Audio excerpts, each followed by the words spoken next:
চলো বন্ধুরা, আজকে ছোটদের জন্য একটা জোকার এঁকে ফেলি। বড়দের জন্য আঁকা অনেকগুলো হলো। আজকে খুব সহজে তোমরা যারা আর্ট টিউশনি করছো তারা বাচ্চাদের স্টুডেন্টদের আর কি খুব সহজ উপায়ে এই জোকারটা আঁকাতে পারবে। তাহলে দেখে নেওয়া যাক কীভাবে খুব ইজি প্রসেস ইউজ করে স্টেপ বাই স্টেপ এই যে পুরো জোকারটা ড্রয়িং করলাম। এবার পাশে দেখো তোমাদের স্টেপগুলো 1 2 3 4 করে দেখিয়ে দিচ্ছে, তাহলে তোমাদের স্টুডেন্টদের বোঝাতেও সুবিধে হবে আর স্টুডেন্টদেরও কাজটা করতে ভীষণ সুবিধে হবে। দেখো কি ইজি প্রসেসে করে নেওয়া হচ্ছে।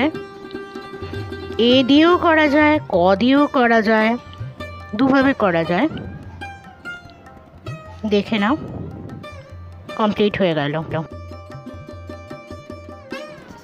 কালার শুরু করে দিয়েছি, ফ্লেশ টিন্ট কালার দিয়ে সেই সব জায়গাগুলো বর্ডার করে নিচ্ছি, চোখ, নাক, ঠোঁট, যাতে এখানে রঙগুলো না ঢোকে। তো বাকি কালারগুলো চলো আমরা রং করতে করতে দেখে নিই।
তো দেখলে তো বন্ধুরা কি সহজে জোকারটা এঁকে ফেলা গেল।